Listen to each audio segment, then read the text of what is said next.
House Bracken and House Blackwood are mortal enemies, but what started this rivalry? How long has it been going on for? And what is the fate of their feud?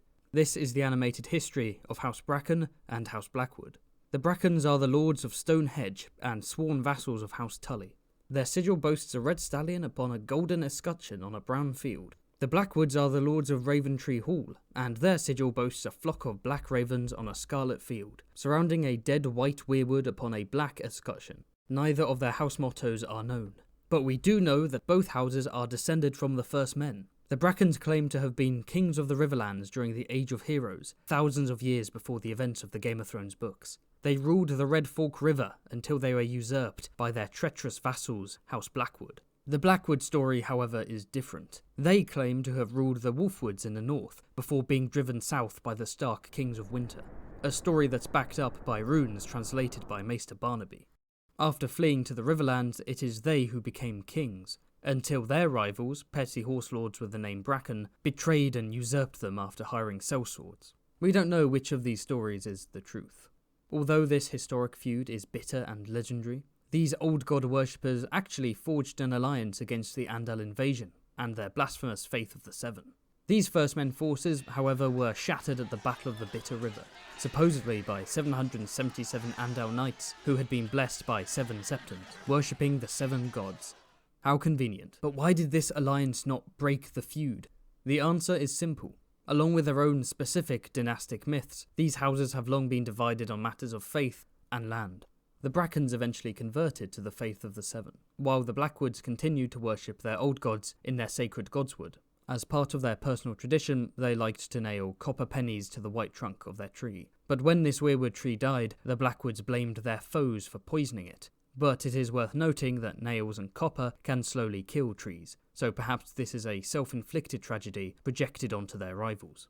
In terms of land, the Blackwoods own the disputed Battle Valley and Blackbuckle village, while the Mother's Teats, a pair of grassy hills, is often being grabbed by both families. The chaotic centuries have seen numerous attempts to seal the breach with blood, marriages between both houses. As Hoster Blackwood tells Sir Jaime Lannister, there's Blackwood blood in every Bracken, and Bracken blood in every Blackwood. The festering wounds, however, remain open. Years after the Andal invasion, 2 star-crossed lovers from both houses birthed a bastard boy named Benedict Rivers. A stern but wise man, Benedict grew into a great knight, defeating petty kings throughout the Riverlands over the course of 3 decades, until he was crowned King Benedict the Just. He forged the House of Justmen and ruled for 23 years. Alas, the Justmans were eventually wiped out by King Corrad Hora of the Iron Islands. Speaking of river kings, King Humphrey Teague tried to suppress the worship of the old gods with the faith militant at his back. Naturally, Lord Roderick Blackwood rose in rebellion, aided by the Tullys and the Vances. Roderick had previously married his daughter to King Arlan III Durrandon, and thus the Storm King rode to his aid, eager to grant the kingship of the Riverlands to his good father, aka his father-in-law. The Stormlanders relieved the siege of Raventree Hall and fought at the climactic Battle of the 6 Kings. Humphrey I was slain, followed closely by his sons Humphrey II, Hollis, Tyler, and finally his brother Daemon, the last Teague king. Sadly, Lord Roderick had also been killed. King Arlan III wed Roderick's eldest daughter, Shiera, to his own son by a previous marriage, and then suggested crowning Shiera Blackwood as Queen of the Trident. As a woman, she was rejected by the Riverlords, so Arlan instead integrated the Riverlands into his Storm Kingdom. 3 centuries later, King Harwin Hora and his Ironborn army invaded the northern Riverlands, seizing the territory from King Arek Durrandon. Lady Agnes Blackwood led the resistance against the invaders. When Lord Tully's bastard son, Sir Samwell Rivers, was hacked in 2 while defending the Tumblestone, the Tullys joined the lady's host. However, she was betrayed. Lord Lothar Bracken attacked her forces from behind, capturing her and her 2 sons. It's possible that Lothar believed he would become King of the Trident in his own right, a loyal ally of the Ironborn. King Harwin Hall was impressed by the fearsome Lady Blackwood, offering to make her his salt wife. She said she would rather die, so he stabbed her to death and strangled her 2 sons. The House of Hora claimed the Riverlands for themselves, and Harwin became King of the Isles and the Rivers. 6 months later, the spiteful Lord Lothar Bracken rose up in rebellion, but was crushed. Stonehenge was sacked, and Lothar himself spent the rest of his life starving in a crow cage. The deadly tension between these families did not ease, until several generations later, when King Aegon Targaryen invaded Westeros with his dragons. Lord Edmund Tully led the charge in raising the Red Dragon banner and revolting against the tyrannical King Harren Hall, and both Lord Bracken and Lord Blackwood joined his side. After the burning of Harrenhal and the destruction of House Horror, the Conqueror had to choose a new ruler of the Riverlands. The Blackwood and Bracken's feud had weakened both houses, and so he appointed Edmund Tully as Lord Paramount of the Trident instead. Aegon's sister wife, Queen Visenya, arranged a double wedding between the feuding families. During the reign of Maegor Targaryen, the cruel king accepted a trial by 7 against Sir Daemon Morrigan, the Grand Captain of the Warriors' Sons. One of his champions was a Bracken, Sir Lyle, who was slain. Another Bracken, Sir Oliver, proved more loyal towards Maegor, serving on his Kingsguard, until he and Sir Raymond Mallory defected to the young Prince Jaehaerys. Their betrayal was not rewarded. For failing to protect their king, the new King Jaehaerys banished them to the Night's Watch. Sir Oliver Bracken was ordered to rebuild the crumbling Rhymegate. 2 years later, he had had enough. Oliver declared himself Lord of Rhymegate, supported in his mutiny by his friend Sir Raymond and the exiled warriors of the Faith Militant. Lord Walton Stark helped the Night's Watch crush the mutiny, beheading Sir Oliver with ice. Sir Raymond Mallory, meanwhile, fled beyond the wall to join the Free Folk, only to be captured and eaten by cannibal wildlings. By the end of Jaehaerys' reign, during the Great Council of 101 AC, Lord Blackwood supported the claim of Laenor Velaryon, the son of Princess Rhaenys Targaryen. How Lord Bracken voted is unknown. What we do know is that, during the reign of King Viserys I, his heir, Princess Rhaenyra Targaryen, went searching for a suitor. Lord Humphrey Bracken's son, Sir Amos, fought against Samwell Bracken for her hand. The Bracken defeated the Blackwood, but Rhaenyra did not marry him. This next chapter will explore the civil war known as the Dance of the Dragons. If you don't want spoilers for the future of House of the Dragon, skip to the next chapter in this video. You have been warned. When the Dance of the Dragons broke out in 129 AC, Lord Humphrey Bracken declared for King Aegon II, while Lord Samwell Blackwood declared for Queen Rhaenyra. Lord Samwell raided Bracken land, and in return, Sir Amos Bracken and his bastard brother, Sir Raylan Rivers, marched on Blackwood territory. While camping near a mill, the Bracken troops were ambushed by Blackwood forces, led by Lord Samwell and his sister Alysanne, a huntress known as Black Aly. Flames engulfed the nearby mill, and thus began the Battle of the Burning Mill. Once more the rivals duelled, and once more Sir Amos defeated his opponent, but the consequences this time were deadly. Black Aly avenged her brother by firing a weirwood arrow into Sir Amos, killing him. Sir Raylan Rivers and the Bracken survivors fled to Stonehenge, but by then it was too late. Prince Daemon Targaryen and his men had stormed Stonehenge and captured Lord Humphrey. Sir Raylan had no choice but to yield. Lord Samwell was succeeded by his 11-year-old son, Benjicott Blackwood. Benjicott joined the Black Army and fought in numerous battles.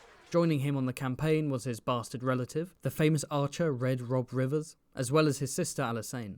Alysanne often shared a tent with Lady Sabitha Frey, the widow of Lord Forrest Frey. It's even rumoured that the two women were lovers.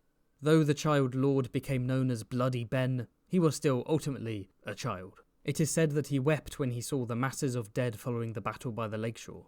Near the end of the Dance of the Dragons, Bloody Ben fought at the Battle of the King's Road with Lord Kermit Tully and his brother Sir Oscar. The 3 men became known as the Lads. We gotta go to King's Landing. After arriving at King's Landing, Benjicott bent the knee to the new King Aegon III. Alysanne secured a marriage with Lord Cregan Stark and convinced him to let his northern army settle and rebuild in the Riverlands for the upcoming winter. House Blackwood in particular welcomed these fellow worshippers of the old gods. In 134 AC, a succession war broke out in the Vale. Lady Jane Arryn's distant cousin Sir Joffrey had been named her rightful heir, but her rebellious first cousin was Sir Arnold Arryn. He had gone mad in imprisonment, so his son Eldrick pushed his claim. Oh, and Isambard Arryn, the gilded falcon from a wealthy but distant branch of the family, also threw his hat into the ring. Sir Robert Rowan launched a campaign to end this civil war, and Lord Benjicott joined him, bolstering his forces with Blackwood's. After Sir Robert was crushed by a boulder, Bloody Ben took command, eventually helping Sir Joffrey Arryn defeat his rivals. Decades later, during the infamously corrupt reign of King Aegon IV, a Lord Bracken served as his loyal hand. Bracken's daughter, the vivacious Barber, was one of many maidens accompanying King Baelor's sisters imprisoned in the Maiden Vault. When Baelor died and the princesses were released, Barber met the licentious Prince Aegon Targaryen. A year later, when he sat the Iron Throne, he took the Hand's daughter as his 5th public mistress. So smitten with her was he that he renamed the mother's teats to Barber's teats after her famous bust. She gave him a bastard son with dark hair and purple eyes, Aegor Rivers. After Queen Daenerys almost died in childbirth, Lord Bracken began boasting about marrying Barba to Aegon. This proved to be a severe political mistake. Daenerys' brother, Prince Aemon the Dragon Knight, and her son, Prince Daeron, forced the king to send Barba and Aegor back to Stonehenge.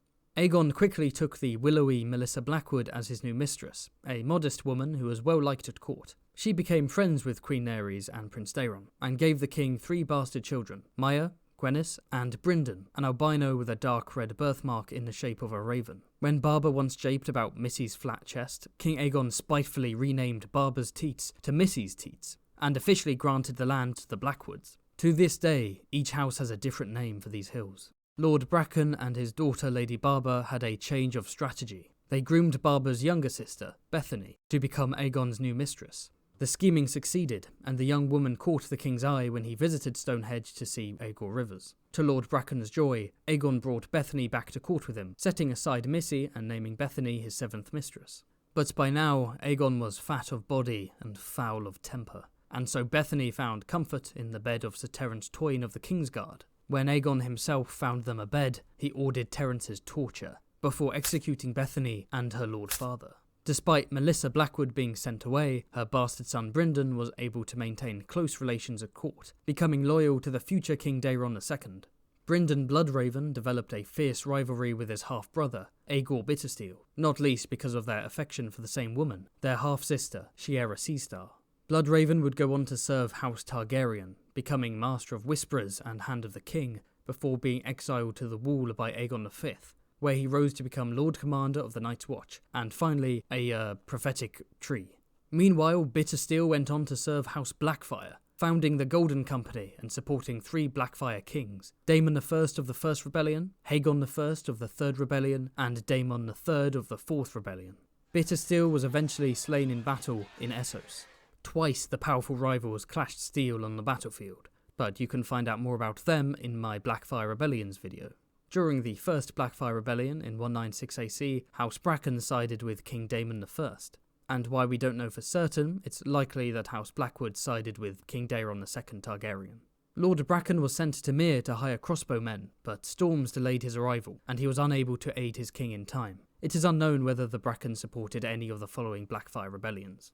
2 kings later, Aegon V would marry Betha Blackwood, known as Black Betha, in an act of love. Together they had Prince Duncan the Small, the future King Jaehaerys II, the future Queen Shaera, Prince Daeron, and Princess Rhaella, the grandmother of Bobby B himself. Another famous Blackwood wife was Lady Alyssa Blackwood, the 4th wife of Lord Walder Frey. She gave him 5 children, including Lame Lothar Frey, a jovial man with a clubfoot, and the true architect of the Red Wedding. The feud continued into the reign of Aerys II, the Mad King. Lord Tywin Lannister, the Hand, granted a mill to the Blackwoods to resolve a border dispute, but Aerys gave it to the Brackens instead. Thousands of years and these houses are still arguing over scraps of land. Now we reach the Song of Ice and Fire. There are 8 known members of House Bracken. Jonos Bracken is the Lord of Stonehenge, a hairy, blustering, lustful man. By his first wife, he has 2 daughters, Barbara and Jane. By his third wife, he has 3 daughters, Catelyn, Bess and Alysanne. His only son is a bastard by the name of Harry Rivers. Due to his fair hair and comely features, the Blackwoods suspect that he is not Jonos' son at all. Lord Bracken also has a nephew called Hendry. Meanwhile, there are 8 known members of House Blackwood. Tytos Blackwood is the Lord of Raventree Hall, a tall, chivalrous, stubborn man. He has 6 sons, Brynden, Lucas, Hoster, Edmund, Alan and Robert, and a single daughter, Bethany. While the rivalry persists, both houses are loyal to Riverrun. When Lady Catelyn Stark kidnaps Tyrion Lannister, 3 Bracken men-at-arms come to her aid, Curliket, Larys and Mohor. They're based on the 3 Stooges for some reason. All 3 are slain by clansmen in the Vale of Arryn. As a response to the kidnapping, Tywin unleashes his mad dog Gregor Clegane upon the Riverlands. Bracken territory is spoiled, its people are slaughtered, and Stonehenge itself is razed. War breaks out upon the death of King Robert Baratheon, and Lord Blackwood helps defend Riverrun against Lannister forces. Alas, Raventree Hall also falls to the enemy. The rival lords arrive at Riverrun after the Battle of the Camps and the death of Ned Stark. Lord Tytos argues that they should march on Tywin Lannister at Harrenhal, while Lord Jonos suggests waiting and pledging fealty to King Renly Baratheon. because of course they can't bring themselves to agree with each other. After the Great John proclaims Robb Stark the king in the north, Bracken and Blackwood finally joined the same side, chanting in unison. The Bracken successfully take back Stonehenge, but Jonos himself is wounded in the fighting, while his nephew Hendry is killed. The Blackwoods also take back Raventree Hall. Meanwhile, Lucas Blackwood proves his mettle by accompanying Catelyn Stark to Renly Baratheon's camp. The war brings epic victories and cruel defeats alike. The Bracken succeed in capturing Lord Quentyn Bainfort, only to lose Harry Rivers in battle. They prove to be brutal. In their land, tavern wenches who cavorted with Lannister troops are hanged for all to see. Robb Stark's cause dies with him at the Red Wedding, which sees members of both families cold. Unnamed Brackens are slaughtered, while Lucas Blackwood is cut down by Sir Hostine Frey. The responses are different. Lord Jonos bends the knee to the Iron Throne, but the Blackwoods refuse to yield. Lord Tytos is far too honourable to bend the knee to those who killed his king and his kin. The temporary alliance is over. The Brackens raid Blackwood land and besiege Raventree Hall. Negotiations go nowhere. Jonos wants to snatch all of Blackwood land to the east of Widow's Wash, while Tytos refuses to yield anything. The Blackwoods are starving in their castle, and young Robert Blackwood dies of dysentery. Sir Jaime Lannister arrives to resolve the siege, stumbling upon Jonos abed with a commoner named Hildy, a spoil of war in the Bracken's mind. Jaime persuades Lord Tytos to yield Woodhedge, Crossbow Ridge, Buckle, Lord's Mill, and Honeytree, and to give up his son Hoster as a hostage. He also orders Jonos to send one of his daughters to attend Cersei Lannister in King's Landing. So what fate awaits these dynasties in the Winds of Winter? Some have theorised a Romeo and Juliet situation between Hoster Blackwood and the Bracken daughter sent to King's Landing. Perhaps, away from their toxic families, they will fall in love. Although, considering the chaos about to engulf that city, it's likely their fates will be just as tragic as their literary inspirations. Perhaps there'll be a more positive ending for these houses. Lord Tytos has 6 sons, Lord Jonos has 4 daughters, mayhaps a mass marriage ceremony is in order. Could a true, wholesome alliance finally be forged between them? Considering their bloody history, probably not. But if the enemy of my enemy is my friend, and my enemy is responsible for killing our families at the Red Wedding, well, we may witness the Brackens and Blackwoods teaming up to get their revenge. A second Red Wedding perhaps, organised by Lady Stoneheart and the Brotherhood Without Banners, and unleashed upon Lannisters and Freys alike. Or maybe there is truly no ending this rivalry. When a member of either house is slain, it is both Bracken and Blackwood blood that runs red, yet neither side seem to care.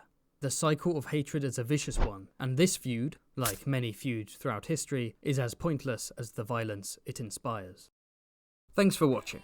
Like the video if you enjoyed, and subscribe to Fantasy Haven for more animated A Song of Ice and Fire and Hot D content. If you want to support the channel, feel free to check out the Patreon for exclusive goodies, including Hot D episode watch-alongs and A Song of Ice and Fire Jeopardy, as well as the merch store.